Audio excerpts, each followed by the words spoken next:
रूप में जीएसटी प्रदान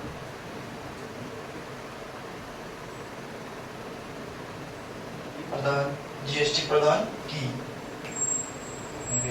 करके रख दीजिएगा की। ठीक,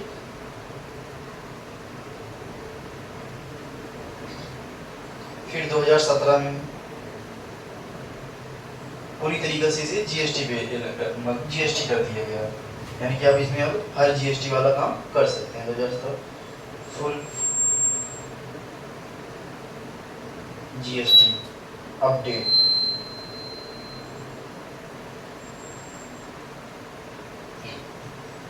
फुल जीएसटी अपडेट यानी कि पूरी तरीके से इसे जीएसटी पे अलाउ कर दिया गया कि हाँ इसमें अब जीएसटी का काम ही होगा। लिखिएगा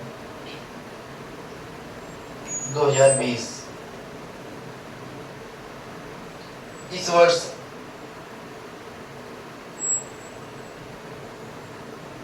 वर्ष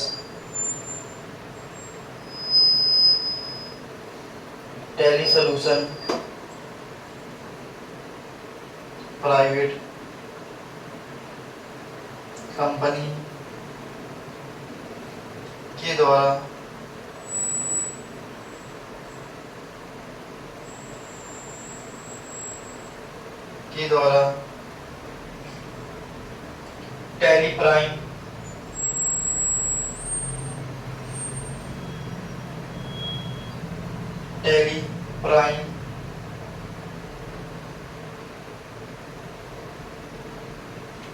टेली प्राइम को लॉन्च किया गया आगे टेली प्राइम को लॉन्च किया गया, जो कि बहुत ही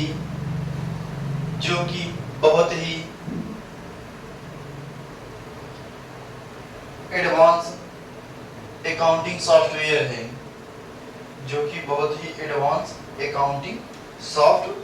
है।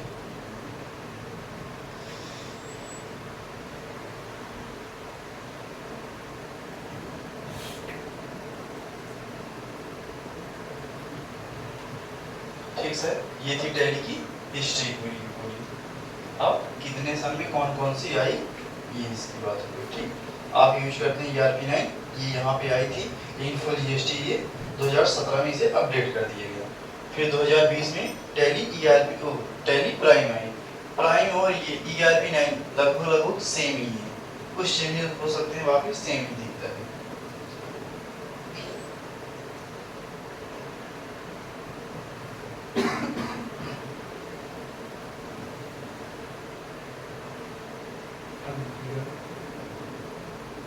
Basic accounting term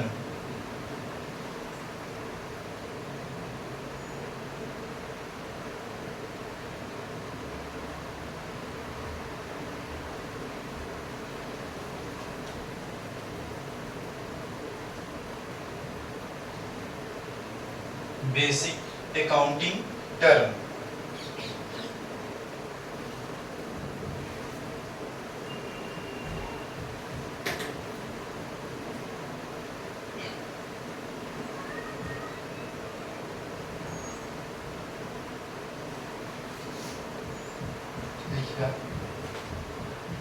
introduction of accounting.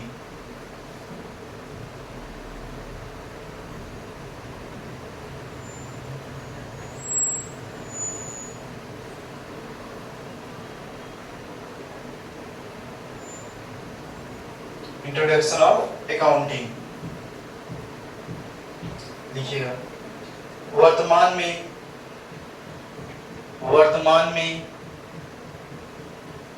व्यवसाय का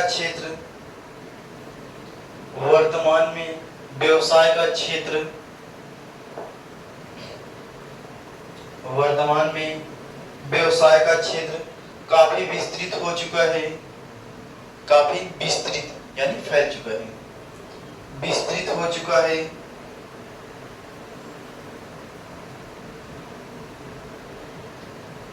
वैश्विक यानी ग्लोबल, वैश्विक ब्रैकेट में ग्लोबल अर्थव्यवस्था, ग्लोबल अर्थव्यवस्था एवं व्यवसाय के बदलते परिवेश में, व्यवसाय के बदलते परिवेश में वित्तीय लेन-देनों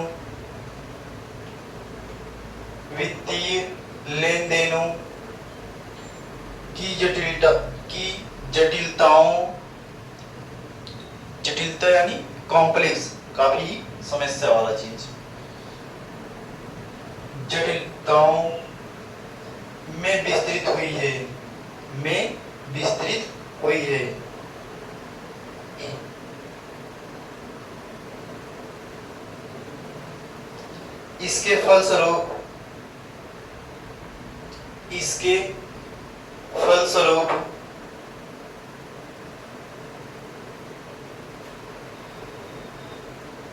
इसके फलस्वरूप वित्तीय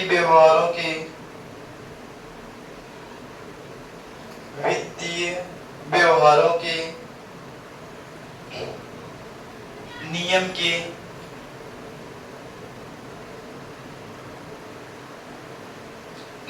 लेखा जोखा रखना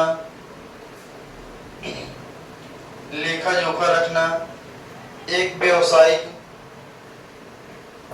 व्यावसायिक संगठन के लिए आवश्यक हो चुका है, एक व्यावसायिक संगठन के लिए आवश्यक हो चुका है।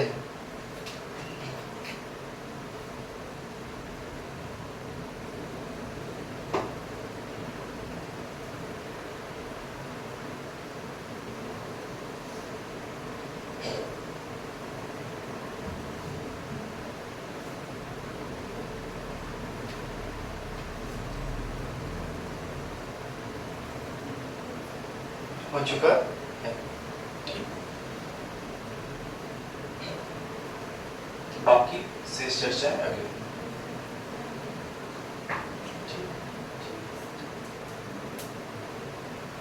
जैसे कुछ बताइएगा, अब चलिए अगले बताइएगा।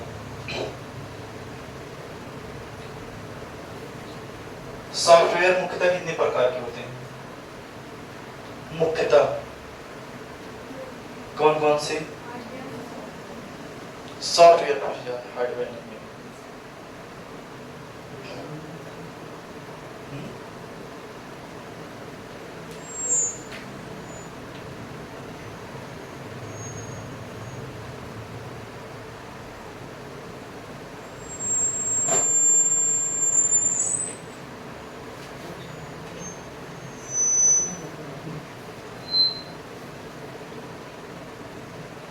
सॉफ्टवेयर मुख्यतः कितने प्रकार के होते हैं?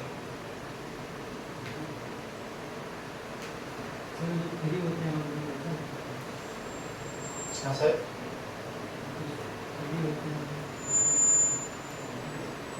मुख्यतः कितने प्रकार के होते हैं? 2 प्रकार के, ठीक। कौन कौन से?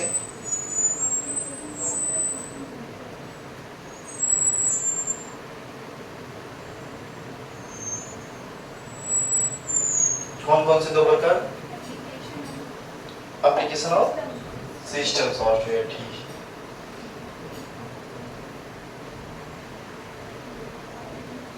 एप्लीकेशन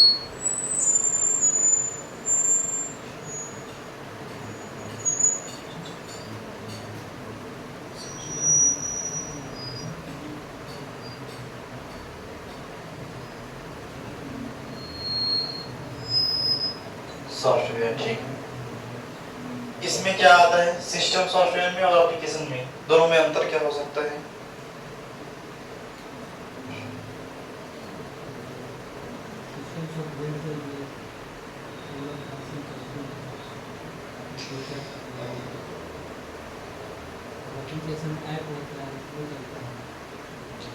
एक शब्द में कह सकते हैं सिस्टम सॉफ्टवेयर वह सॉफ्टवेयर होता है जिसके बिना हमारा कंप्यूटर या पीसी खुल ही नहीं सकता या चल ही नहीं सकता या बूट ही नहीं हो सकता। ठीक, बूट यानी ऑन होता है। सिस्टम सॉफ्टवेयर वह होता है जिसके बिना हमारा सिस्टम बूट ही नहीं हो सकता यानी चल ही नहीं सकता। जैसे एग्जांपल में इसमें आ जाता है ओएस ऑपरेटिंग सिस्टम सॉफ्टवेयर, उसमें आ जाता है आपका लिंकर, लोडर, और उसमें आ जाता है आपका, पहले ओएस की बात करते हैं, ऑपरेटिंग सिस्टम। जैसे विंडो हो गया, विंडो का पड़ा है आपके सिस्टम में, विंडो ऑन होता है। आपके फोन में एंड्रॉइड का पड़ा है ओएस, वो ऑन हो गया। फिर आईफोन में आईओएस पड़ा रहता है, इसलिए आईफोन ऑन होता है। अगर ये ऑपरेटिंग सिस्टम ना ऑन रहे, उसमें फोन में ना रहे या सिस्टम में ना रहे तो ऑन नहीं हो सकते। और एप्लीकेशन सॉफ्टवेयर में हाँ ठीक है, इसमें क्या आ जाएगा आपका, जैसे यूजर जिसको अपनी आवश्यकता अनुसार अपने सिस्टम में इंस्टॉल करता है, जैसे वर्ड, एक्सेल, पावर पॉइंट या फिर लिब्रे ऑफिस भी कर सकते हैं, फोटोशॉप, टैली, जितने भी होते हैं सब, ये होते हैं आपके एप्लीकेशन। इसके ना रहने या ना रहने से सिस्टम को कोई फर्क नहीं पड़ता, आप चाहे रखिए चाहे ना रखिए, लेकिन इसको रखना जरूरी है, नहीं तो आपका सिस्टम बूट नहीं होगा।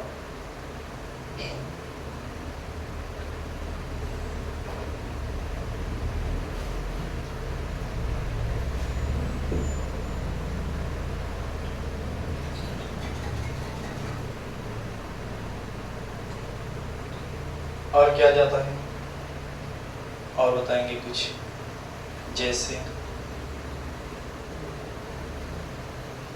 मेमोरी कितने प्रकार की होती है, कौन कौन सी, प्राइमरी, सेकेंडरी।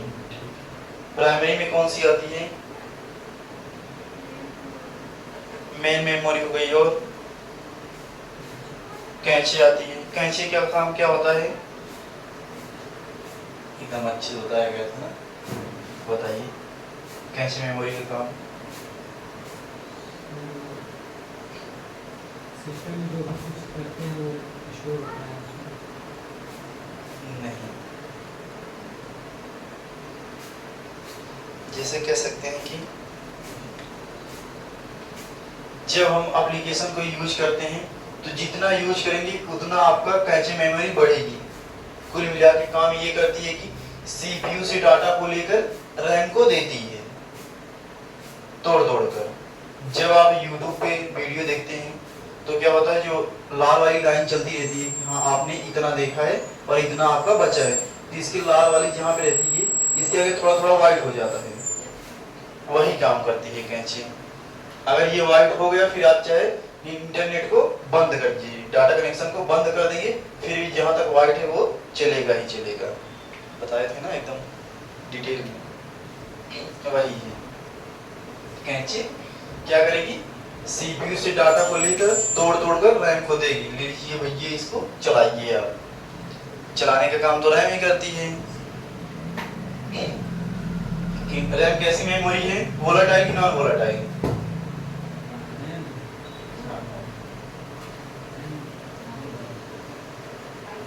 वोलेटाइल है साहब, वोलेटाइल यानी परिवर्तनशील, जिसमें डाटा लाइट गई तो डाटा खत्म। आप जब कोई भी काम करते हैं सब रैम पर ही चलता है, जितना सॉफ्टवेयर आपका चलता है, जितने भी प्रोग्राम रन करते हैं सब रैम पर ही होता है। चाहे आप गाना सुन रहे हो, चाहे आप कोई डॉक्यूमेंट बना रहे हो, सब रैम पर ही चलता है। मान लीजिए आप कोई शादी का कार्ड अपने बना रहे हैं, चाहे किसी का बना रहे हैं, ठीक, उसके बाद क्या करेंगे, जैसे आधा बना, लाइट चली गई, सबकी सब मेहनत पानी में चली गई, पता है ना। अगर कुछ आप बना रहे हैं, अगर लाइट चली गई, अगर उसमें यूपीएस नहीं लगा है तो क्या होगा, एकदम जैसे गया लाइट गई डाटा खत्म। कितनी तेज गुस्सा लगती है। अगर पावर हाउस वाला मिल जाए तो निपटा लें उसके। अगर यूपीएस लगा रहता है तो आपको थोड़ा वक्त मिल जाता है, जितनी उसकी बैटरी की कैपेसिटी होती है 5 मिनट 10 मिनट उतना आपके सिस्टम को चला देगा वो। फिर आप क्या करेंगे, उसे सेव कर देंगे वहीं पे, फिर जब लाइट आएगी फिर आप वहां से काम करना शुरू करेंगे। अच्छा, यूपीएस होता है, यूपीएस का फुल फॉर्म क्या होता है?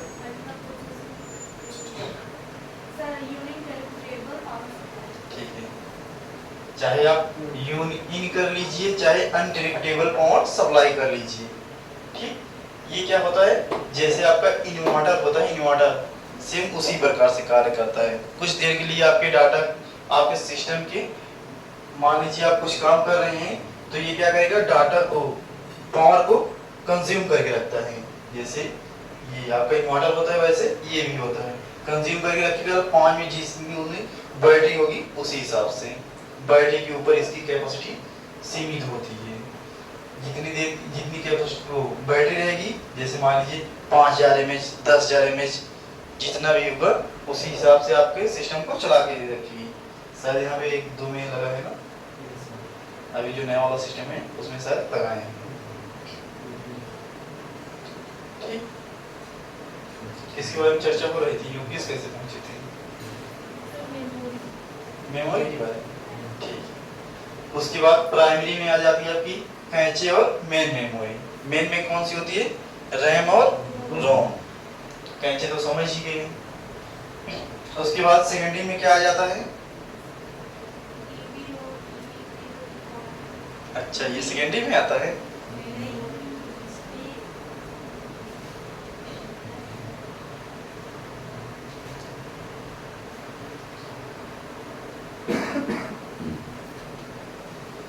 सेकेंडरी वाला बताइए।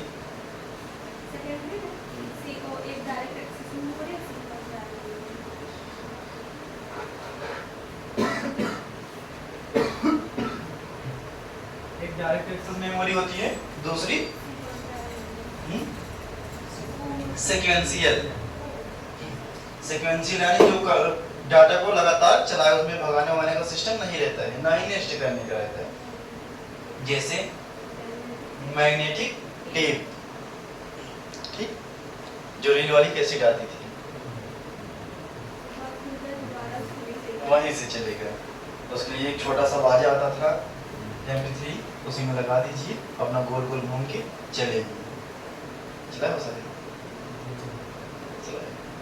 देखिए चलाया भी थे शायद, छोटा सा इतना बड़ा होता था, उसी में लगा दीजिए, ऊपर 2-3 बटन होती थी, वही दबा दीजिए, फिर चलने लगता था।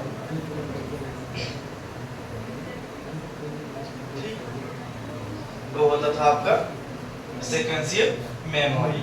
उसके बाद डायरेक्ट एक्सेस में कौन कौन सी आ जाती हैं? ठीक है, हाँ ठीक है। फ्लैश मेमोरी में कौन कौन सी आती हैं? फ्लैश मेमोरी के अंतर्गत कौन सी आती है? ठीक है, USB पेन ड्राइव। इसे और किस नाम जानते हैं? Play and plug device. हाँ, प्ले एंड प्लग डिवाइस। उसके बाद मैग्नेटिक टेप में क्या आता है? HDD, hard disk drive. और कौन से? ऑप्टिकल डिस्क में, ऑप्टिकल यानी गोल वाली, ऑप्टिकल यानी गोल वाली, बस गोल वाली समझ में आया तो CD DVD सब चली गई। CD का फुल फॉर्म, DVD का फुल फॉर्म,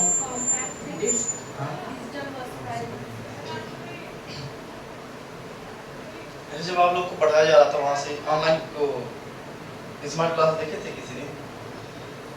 देखिएगा कहीं कहीं पे पता है जो आप विश्व का पहला सुपर कंप्यूटर कौन सा है? माइक्रो प्रोसेसर बताइए। यानी कि CPU।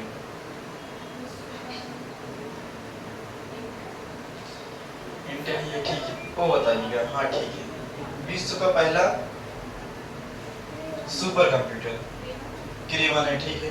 भारत का पहला सुपर कंप्यूटर कौन सा है? परम 8000। लेकिन कहीं कहीं पे आपको 10 भी देखने को मिलेगा, किताब में भी है, कहीं कहीं वीडियो में होता है, लेकिन 8000 ज्यादा माना जाता है। आप गूगल पे सर्च करेंगे तो 8,000 आएगा, इसलिए 8,000 को प्राथमिकता दी जाती है। क्योंकि वहाँ पे वीडियो चलाए थे तो उसमें 10,000 बताएगा, तो भाई कुछ लोग को कंफ्यूजन थी कि हाँ कैसे 10 बताएगा और लिखा है तो 8,000 गया है। ठीक,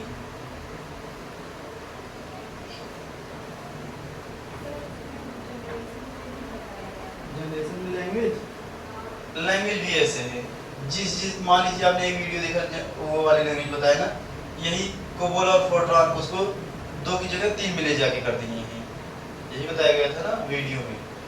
लेकिन अगर फिर आप अगला वीडियो देखेंगे या फिर यूट्यूब गूगल पे भी सर्च करेंगे तो इधर उधर आ रही है जनरेशन, मतलब कि लैंग्वेज पहले में कुछ और, दूसरे में कुछ और, तीसरे में कुछ और।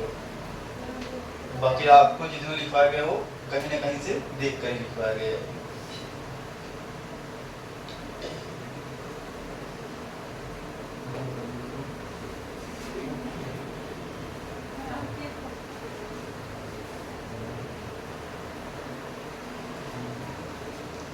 काफी सही